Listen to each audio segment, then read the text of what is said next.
What's your my landlord is was a complete a whole story.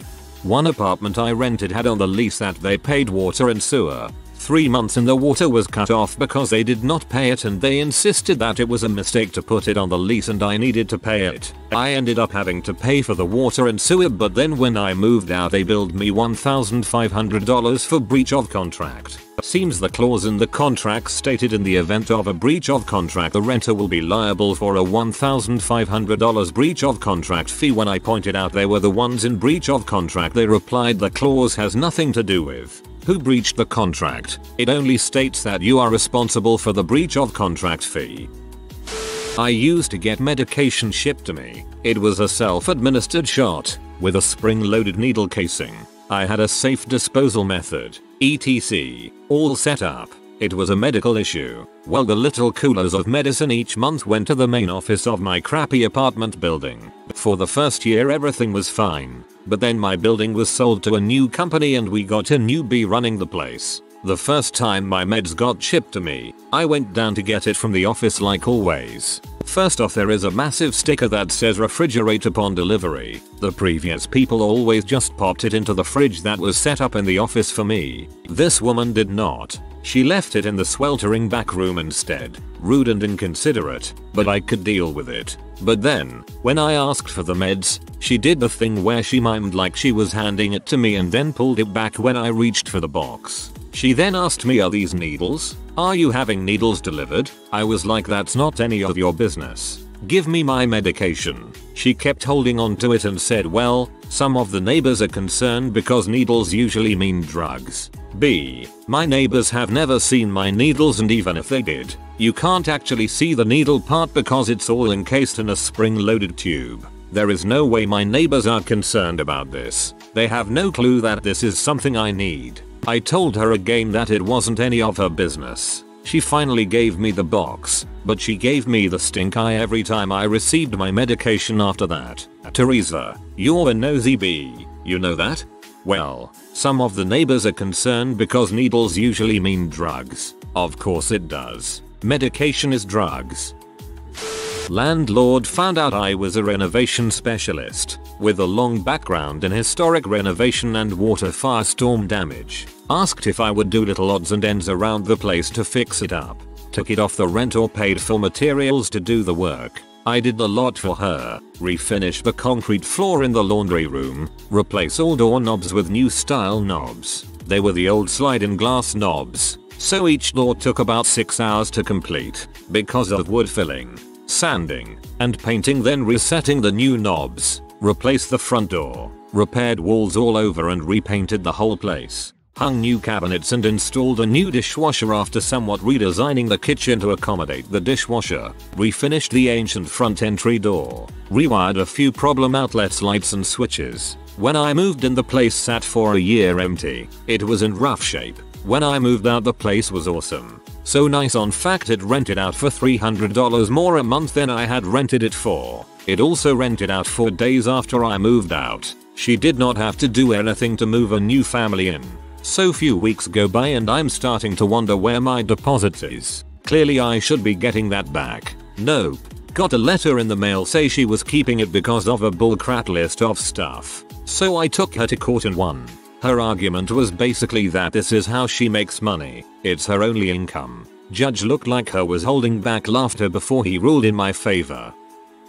While deployed, my wife remained at our home in Texas. The AC broke in the middle of summer. They told her that the temperature wasn't hot enough to constitute a repair. When she showed them pictures of the thermostat reading over 100 degrees indoor, they finally said that they would send a repairman, but that I needed to be there because I was the primary name on the lease, although she had power of attorney. I threatened to sue. AC was eventually jerry-rigged. The repair guy told her that he was paid to do the bare minimum fix. Near the end of summer. Fast forward, I'm home. It's getting hot again. And the AC breaks again. Same story as before, claiming it wasn't hot enough. This dragged on for a while and I finally had orders to move to a new duty station.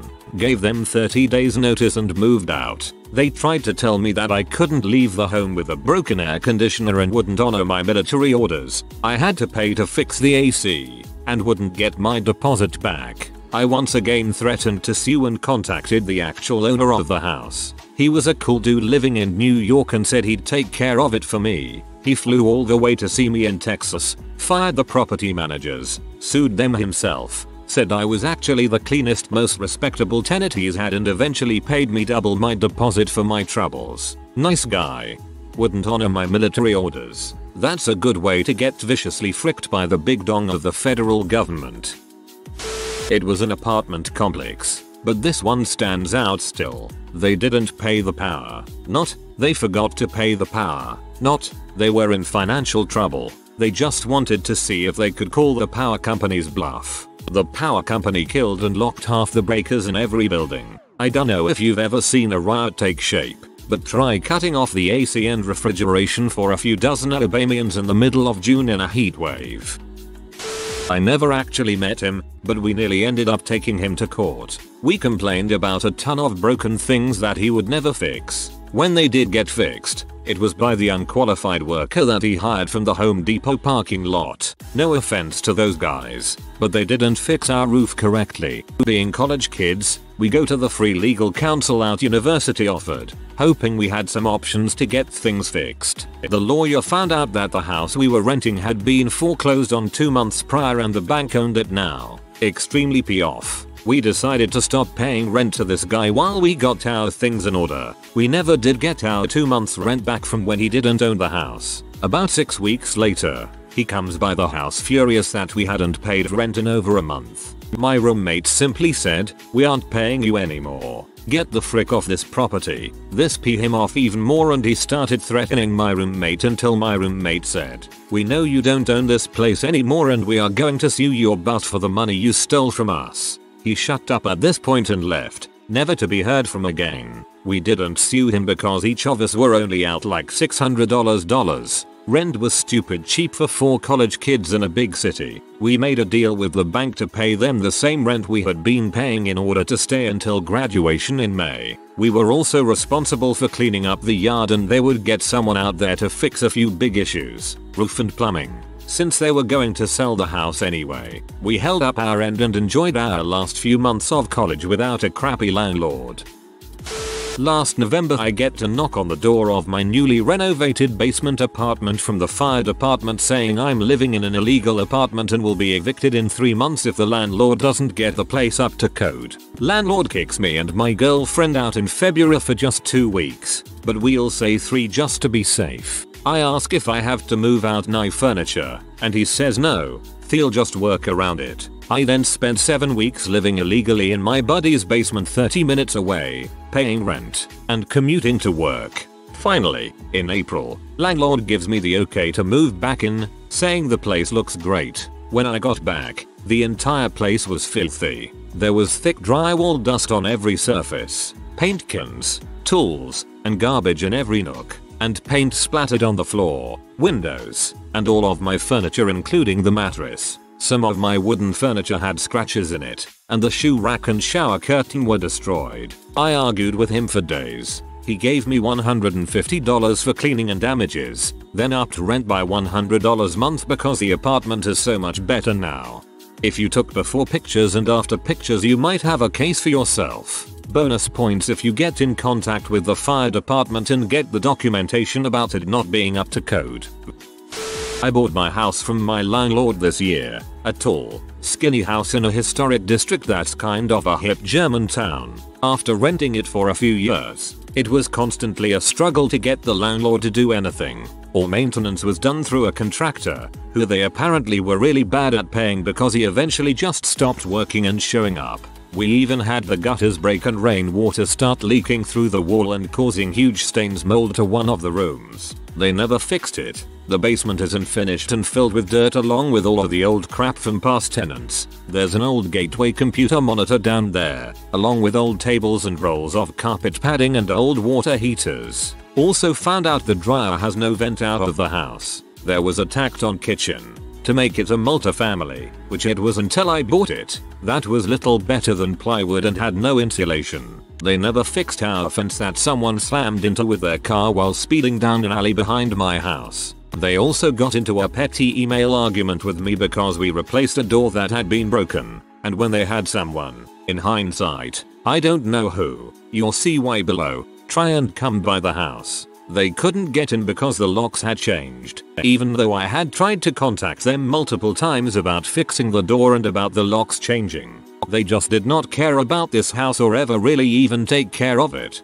When my fiance and I bought the house, we do love it and are fixing it up. We were trying to find out construction and renovation information from my landlord for our mortgage. It turns out he had never been to the house. He lived somewhere else, way out west, and didn't actually know anything about the house. His best guess is that some of the plumbing was updated in the 90s when the second kitchen and bathroom were added, which worked out in our favor, because he didn't want to deal with a realtor and he didn't know the value of the neighborhood had gone way up, so he offered us the house at almost $150. 000 less than other houses in the neighborhood what the house and land are technically worth. So there was never one particular thing that was very bad, but just for 3 years they were absent, annoying, low-key buttholes, and miserable to deal with, and that adds up. But in the end, I came out on top with the price that I paid. There was literally one handicapped parking spot in the entire townhome complex. He parked his jet ski in it. You easily could have gotten that towed. Those are designated for handicapped people and I'd be P if I was handicapped and I couldn't park in a spot due to a condition. I lived in a 6-unit apartment building owned by this nice old man. He was a good landlord and he and I got along great. I'd help him when he was around and we'd share a beer now and then. He sold the place to this young guy. I figured out pretty quick that I didn't care for him. Here is what happened. 1. In the middle of winter, he thought it'd be a good idea to start playing with a boiler he knew nothing about and broke it. In the middle of winter, we lost heat for 3 days. Being young and fairly easygoing, I put a heating pad on my recliner, covered up with a blanket, and that is how I kept warm for 3 days when my apartment was like 40°F. He was apologetic and was sorry, so I didn't make a big fuss. 2. About a month after the boiler, he decided that there was too much hot water for the building and turned the hot water heater way down. Literally, about 2 showers were all you could get out of the hot water tank for the entire apartment building. I was going into work at like 10 AM because there was no hot water. I called and complained and he kind of blew it off like a jackass until people started getting really pee with him. Then he turned it up. 3. My front door had that plastic type veneer on it and it was coming apart. I called to let the guy know and he said he would use liquid nails to fix it. Knowing how unhandy the guy was, I knew where this was going already. Well, he used liquid nails and closed the door. The adhesive seeped out and glued my door shut. I called him and told him I was going to kick my door in to try and free it, and if it broke, I wasn't to blame. 4. The toilet wouldn't flush right. He blamed my wife for flushing sanitary products, which she didn't. I called his BS and said let's pull the toilet up. He said no because he didn't have a wax ring. I told him wait 5 minutes and I'd run to the hardware store and buy one, at no cost to him. He left. Never did fix that. 5. Near the end of my current lease, we had this infestation of these little red bugs suddenly appear. No freaking idea what they were. We called him to deal with that crap. He showed up and handed us a can of Raid and never even looked. After the bugs, we got a realtor the next day. We had 45 days left on the lease and he refused to go month to month. I sent him my notice that we were vacating via certified mail and he kind of threw a hissy fit that he wasn't going to pick it up from the PO. Kind of told him I don't give a frick what he did with the notice. I have proof I sent it. 3 years with the old guy and never had a problem. 1 year with the young douchebag was all I could handle. Frick you, landlord. So he wasn't actually the landlord, but I rented a room from this dude for a month and he was an absolutely pose. For starters, he basically sold it to me as mi casa su casa, provided I don't go in his room or touch his truck. How I understood that and how he understood that were two very different things. Again, he said I could use whatever was in the house, be it his DVD collection, the Bowflex, kitchen tools, provided I don't mess with his truck or go in his room. He then slowly started to put things off limits. Hey, it's not a huge deal, but could you not sit in that chair? It's my chair. I don't let other people sit in it. The weight machine makes too much noise. There's a gym down the road. The microwave is using up too much electric. I don't think you should use it. I was basically relegated to my room. He also asked me to front him $100 for his child support, said we'd call it an advance on rent. I got out of there when he made a vague threat about the fact he had a criminal record due to my stove usage.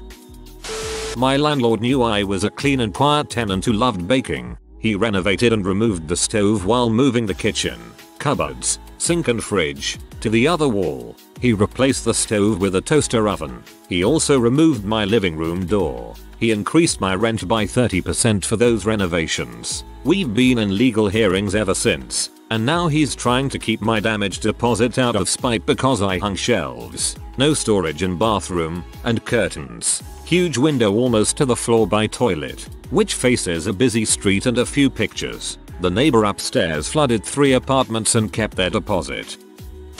I lived in a few different apartments while I was in college and all my landlords were cool except one. I lived in the first floor of the building while he lived in the second floor. He has many interesting stories, but there is one that stands out. One day, all of a sudden I found small black things that looked like burnt rice through the living room floor. At first I wasn't sure what it was and swept it up with a broom. Not long after I found the same in a desk I had in the living room. At that point my roommate realized it was rodent droppings. We called the landlord to find an exterminator, and he just told us I'll be there in a moment. About 15 minutes later he comes down with a small carton box full of fruits filled with rat poison to put around the apartment. I looked at him in disbelief and he just proceeded to let us know that his pet snake had died and decided to release the rodents he had to feed it as he had no longer use for them and was sure they would just go and live in the woods peacefully. Still in shock, I asked him to leave and dealt with the issue myself. I did not accept his offer to renew the contract and left as soon as possible.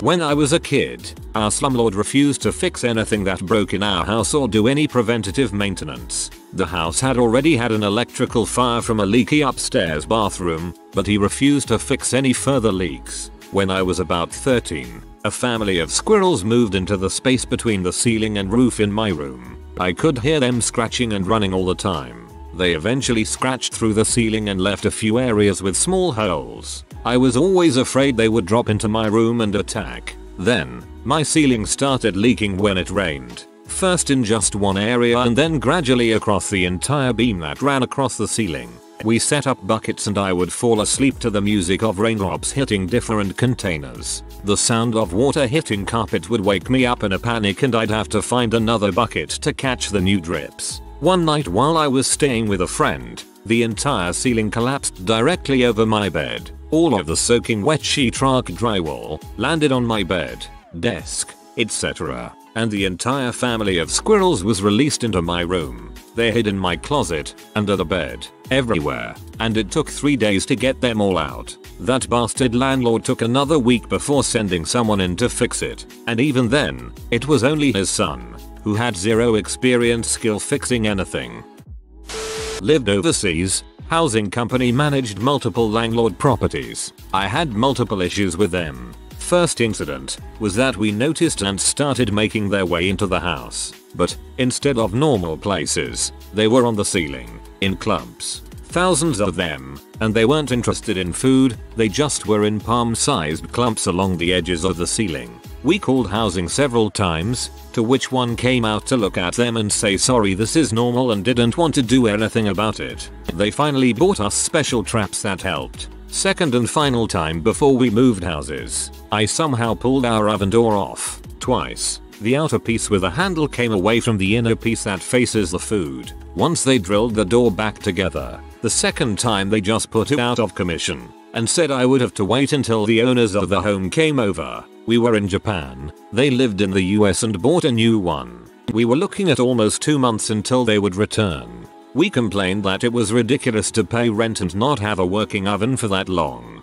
The company then said instead we could buy an oven ourselves and then they would pay us back. In the end, we complained so much about that house and what the company wasn't helping us with, nor the owners, so they allowed us to move into a different house owned by the loveliest guy who came by once a month and did yard trimming for us.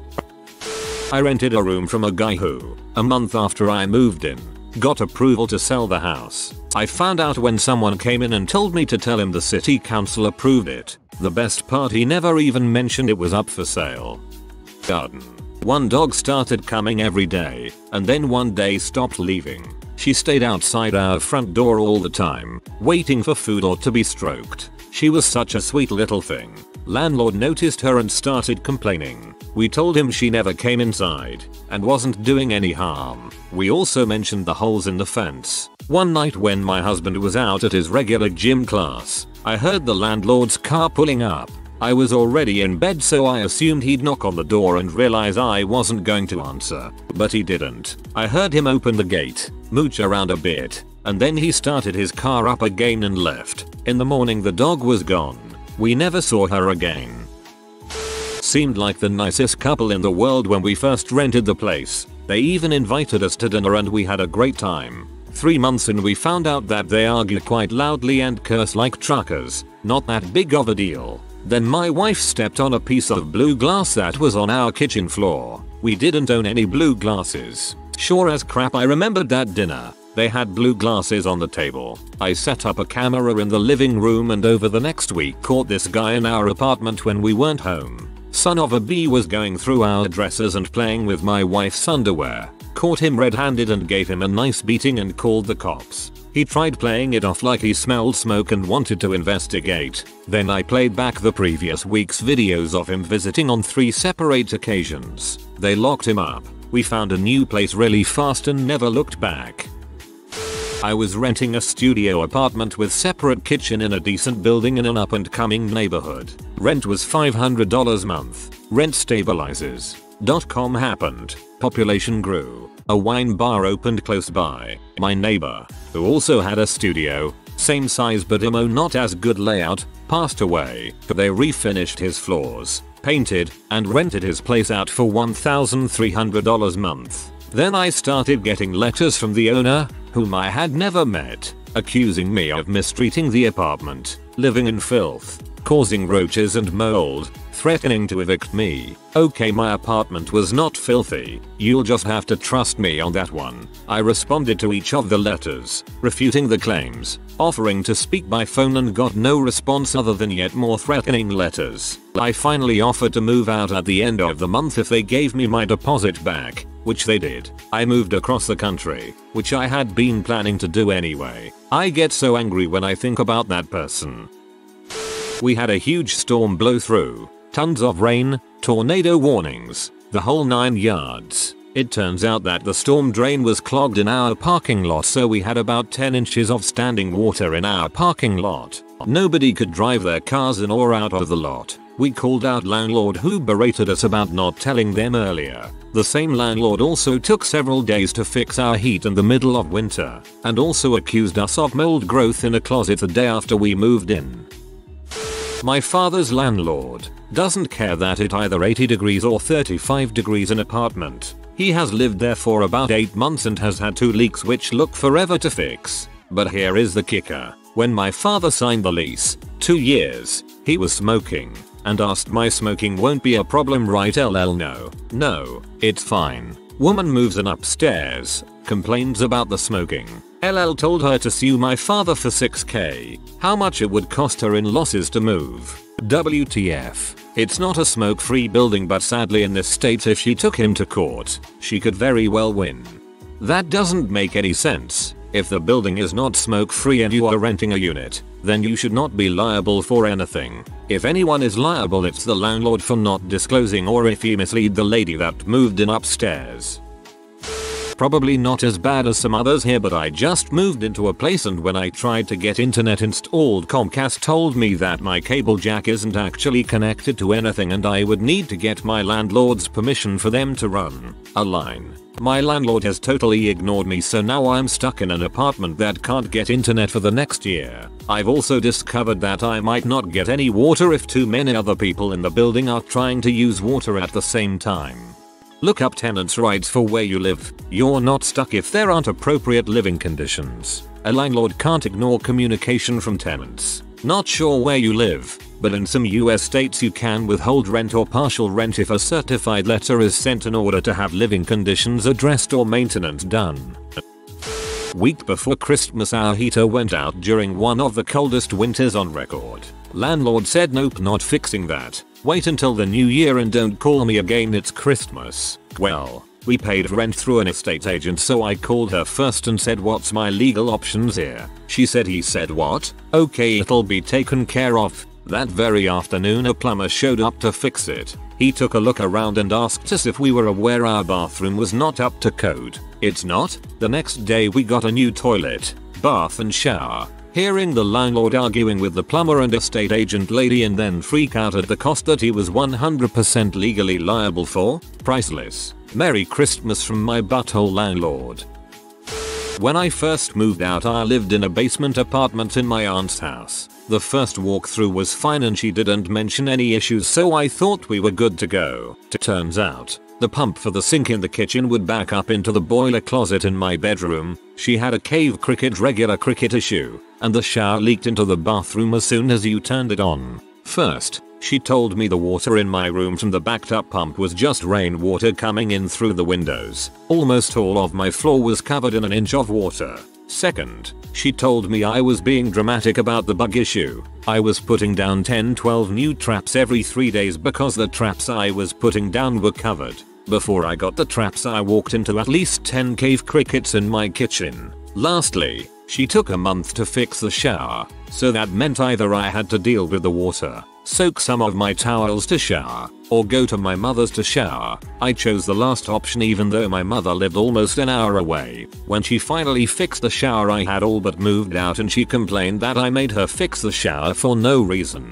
Oh, and she turned the power off in my kitchen to fix something and never turned it back on, so all of my food went bad because I was away for a few days and wasn't there to notice it. The moral of the story? Never move in with your family. She thought she could get away with all of this crap because we were related, but there was no lease, so I pretty much took all of my stuff and moved out and didn't pay her any more rent.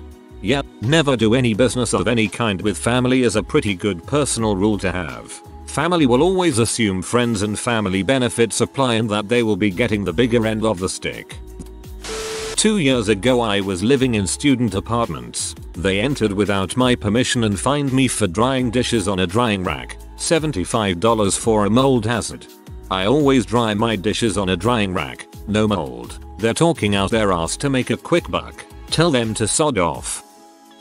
Last place I rented. It was a small house that the guy built specifically as a rental property. Nothing but problems from the moment we moved in. Place was always moist. Floors were impossible to keep clean. The front closet leaked during rain and got a bunch of our stuff moldy. After renting for a few years we move out. The place is spotless. Not only did I clear everything out, but I patched holes, repainted, washed the floors, etc. Do the final walkthrough with my landlord and he says, yeah, well, I'm gonna need to hire a cleaning crew to go through this place. You need to make sure this place is pristine to where it can be rented immediately after you leave without me having to do anything. So he told me he would hire a cleaning crew with money from my security deposit. I told him that was balls. He decided to get back at me for being belligerent. He just wouldn't give me my deposit back at all and would block my number. So I sued him, got the full deposit back, and, despite the lease saying I would cover any legal expenses for disputes arising out of that lease, recovered legal expenses from him as well because the court found he wasn't approaching the matter in good faith. I had video and photos of the place after I turned it over to him. It was obvious to the judge he was being an asswipe. If you are new to the channel, you can subscribe. I publish new videos every day. Until then, check another video.